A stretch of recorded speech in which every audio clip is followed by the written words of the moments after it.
Hi, I'm Megan. I'm Colin. And we are the hosts of Pet Sitter Confessional, an open and honest discussion about life as a pet sitter. We appreciate you joining us today and going on this journey of 550 episodes with us.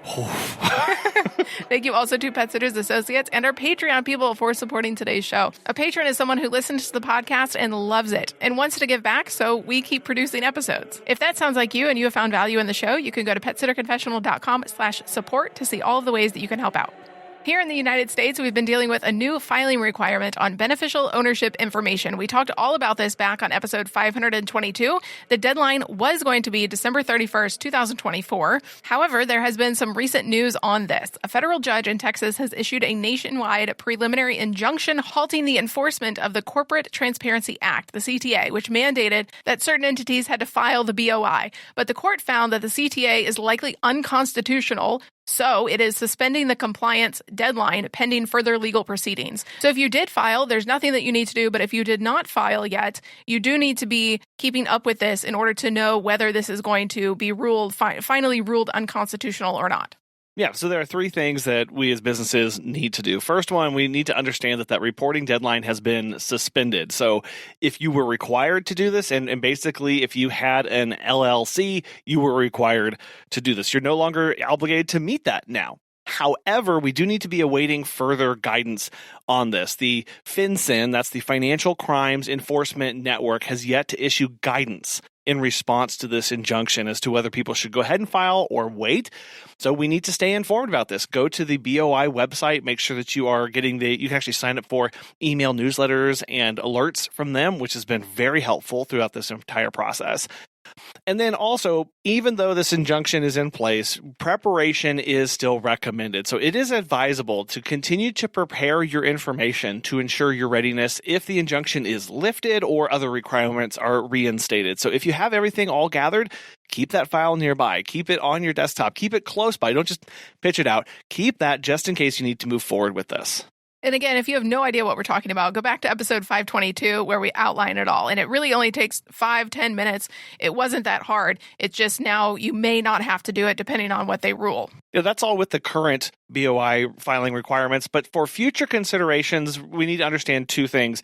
First one is that the Department of Justice may appeal this ruling, which actually may expedite a review. So even though it's injunction right now, it may speed up the process where they say, okay, in a week, it still needs to move forward. The timeline of all of this remains totally uncertain. So that's where we need to stay on top of this, stay in tune with what's going on. And then also check with your state guidelines, because regardless of this federal injunction, several states actually enacted or were considering enacting their own transparency laws similar to the BOI filing information. So you need to be aware of your state and local requirements for this. And so be in touch with a good attorney and with your state Department of Labor to make sure that you are staying up to date with all of these things. So again, if you've already filed, you don't need to do anything. If you have not filed, keep all your material just to see what's going to happen. You may need it. With the election a few weeks behind us and 2025 coming online in a couple weeks, Colin and I have been talking a lot about price in our business, in life, what it means, that it signals something to people. So we wanted to talk about that today, what price means as a signal. That phrase plays a crucial role in shaping a lot of things about our business, client expectations, guiding our business strategies and our goals for the future, and then also market competition. So there are 5 ways the pricing signal applies to us. The first one being it signals quality to clients. If you are like me and you like massages and you go to a masseuse and they have a really high price for an hour massage, you go, oh, wow, well, they must do really good work.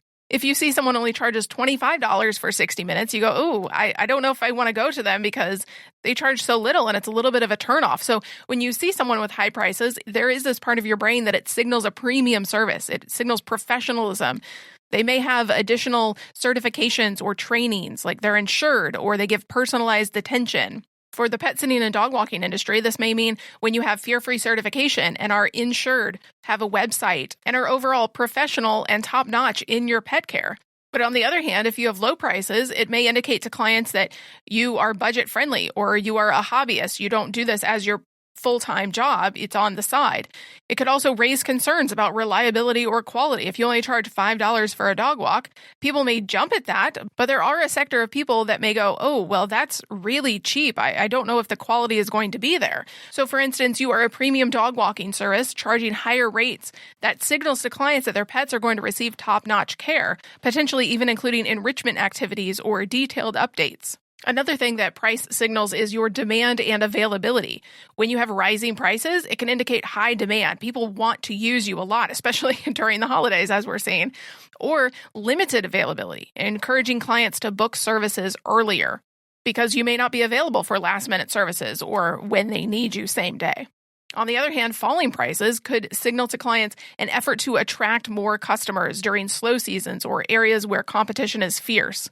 So a lot of us increase our prices during the holiday time. That can indicate to clients that our services are in demand, that there may not be a lot of spots available because either we are taking time off or we're already booked for that time. Yeah, you are using this as a signal to say that your time is valuable and that your time is important, that you are trying to actually keep more people away from using your service during that particular busy time, and you're trying to make it worth your time when you are out doing those services. How and what we price our services guides our business decisions. When we monitor market prices and look at other pet sitting and dog walking businesses around us, we can adjust our offerings or pricing strategies. If another dog walker charges really low prices, it can signal the need for us to better communicate our selling points, what makes us so special, or improve our efficiency so that we are competitive. We don't want to lower our prices necessarily, but maybe we need to do more education to the client. If you are looking around at the market and going, wow, all of these companies charge so much less than I do, it can signal a shift in the competition, which may prompt us to emphasize the high-end premium one-on-one attention that we provide to our clients. It's definitely important to remember to not lower your prices just because somebody else does. When that happens in your local market, you have to look at what your offering is. Maybe shift that around, maybe a less time for a service, but you're still charging, $1 per minute or a little bit over $1 per minute. So it is still valuable to you and worth your time.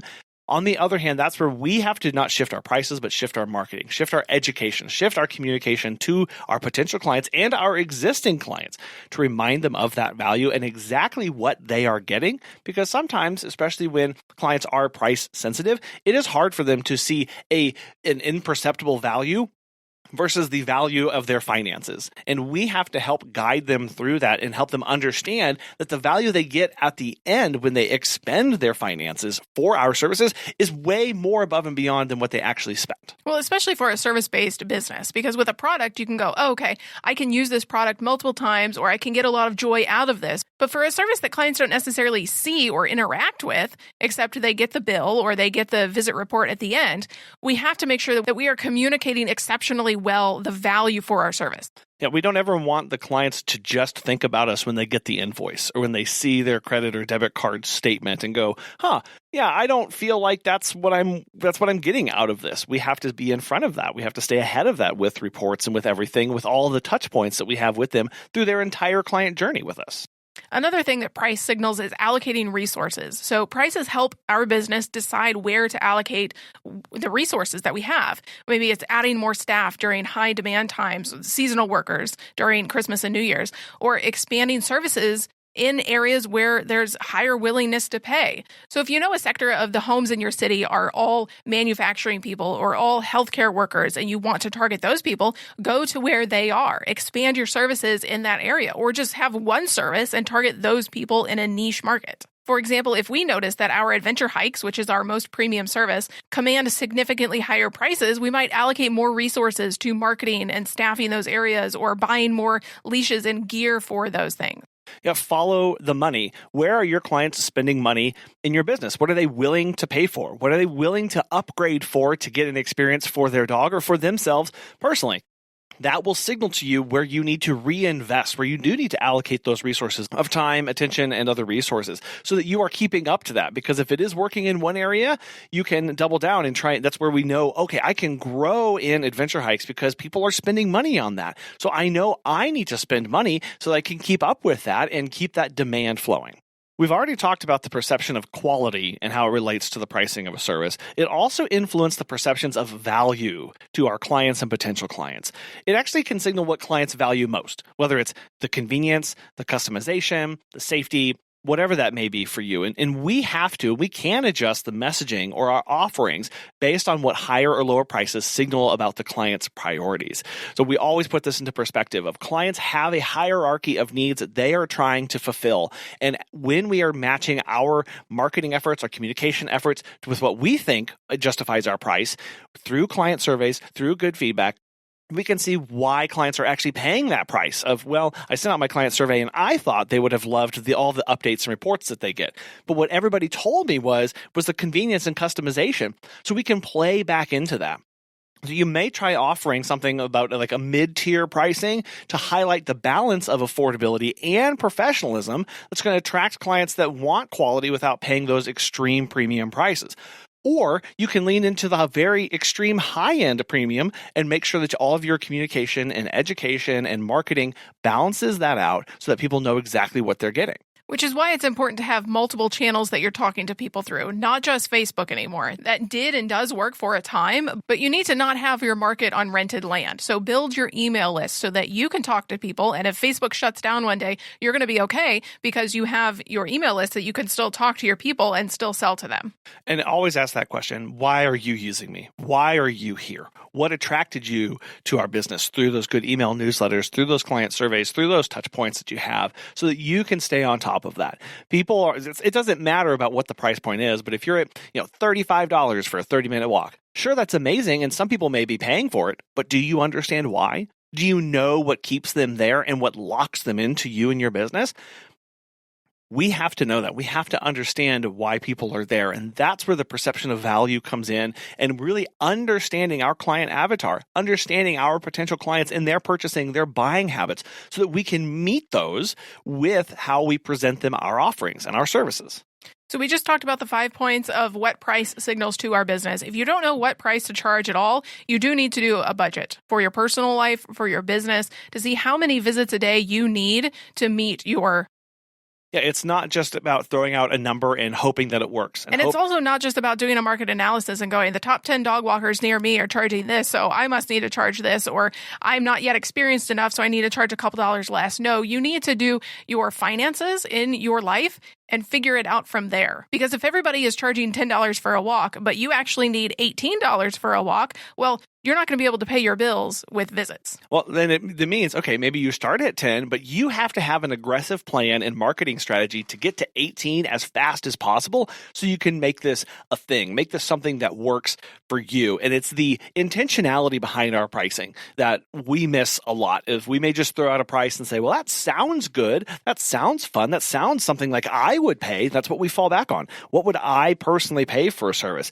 We have to remember that a lot of times we are not our own ideal client. We are not who we are supposed to be serving. We need to be focused on who that is, understanding what that person wants, what that person's motivations are, and what a price would make sense to that person given the value and quality that they are expecting. Something that is definitely worth the price is Pet Sitters Associates. As pet care professionals, your clients trust you to care for their furry family members, and that's why Pet Sitters Associates is here to help. For over 20 years, they've provided thousands of members with quality pet care insurance. Because you work in the pet care industry, you can take your career to the next level with flexible coverage options, client connections, and complete freedom in running your business. Learn why Pet Sitters Associates is the perfect fit for you and get a free quote at petsitllc.com. You can get a discount when you join by clicking membership Pet Sitter Confessional and use the discount code Confessional when you go to checkout. Check out the benefits of membership and insurance once again at petsitllc.com. So let's put this whole thing into practice. Let's say a pet care business emphasizes their high-end premium services. So what do they need to do? Well, higher prices signal professionalism, trust, and reliability. So you need to meet all of that criteria. You need to adjust your prices based on demand. So if it's a holiday time, you need to have a premium holiday rate. That's going to enforce the value of your services. And then you do need to monitor your competitors' prices, because when you do that, it will tell you when there's a shift in client behavior or market conditions. And again, not saying that we monitor the market or competitors' pricing so that we can lower or match it or whatever. It gives us signals for how we need to adjust our marketing, our education, so that we can stay ahead of that so people understand why we are priced the way we are. Pricing isn't the only signal out there in business. We're going to look through 3 other signals besides pricing and compare them. So the signal is price. It can signal value, affordability, or exclusivity based on the pricing structure. So for example, a premium price signals personalized high-end services, while a lower price, as we talked about, signals affordability or basic care, run-of-the-mill, no frills care. Price isn't the only signal to others in our business. A lot of times, dog walkers and pet sitters will use the same type of language on social media and on their websites and in their marketing messaging. A lot of times, we'll use professionalism. Well, what does that actually mean? To a client, it can mean trustworthiness and competence through certifications and insurance and membership. It could mean for a dog walker highlighting your fear-free certification or your pet first aid training that you have. That commitment to the higher standard of care, that I'm not just out here just walking your dog to the end of the cul-de-sac. I'm really committed to this. This is my full-time job and my career. When we throw out a word like reliability, it can signal to clients dependability through consistent communication and updates. When we send GPS-tracked walks and photos, that could mean to clients that they can trust their dogs with us. They know exactly where we're going, our integrity, that when we say we're going to go somewhere with our dog or we're going to do something, that we actually do it. It proves our integrity and they can trust us. Many businesses will talk about their quality of service, and this has a meaning behind this. Signals something to potential clients. This shows them a level of previous client satisfaction or our attention to detail through our reviews and testimonials. So in order to have this, or to convey this, it has to be backed up by having testimonials about your excellent care during your walks that reflects a focus on client satisfaction and overall pet well-being. The importance of all of these signals is to really understand that they complement one another.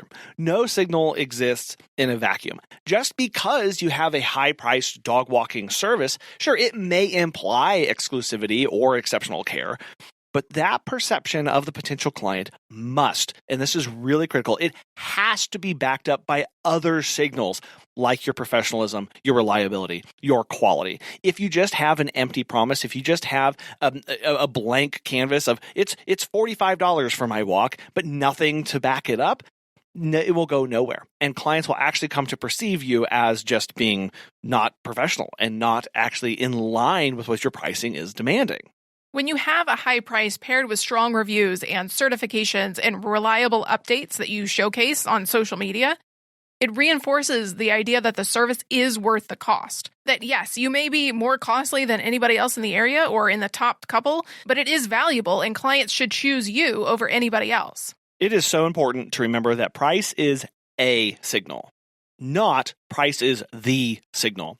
It is up to us as the business owner to understand how all of the signals that we are both putting out and receiving about our business combine to reflect what we actually want. That price is a signal to our clients, and pricing is a signal to us about the conditions of the market and client expectations and value. And our budget. We cannot forget about that. When you go to price your services, you have to look at your budget. It's so important. Yeah, and how everything puts together here. So if we know I have a lot of reviews, I have all of my training, I have all of this stuff, and I can demand a higher price through that, that is a great signal to you to give you confidence to move forward with that price increase, especially moving into a new year, or just if you need to do it for any other reasons. Pricing also tells your clients a story about who you are, your business, and what they should set their expectations at through your services.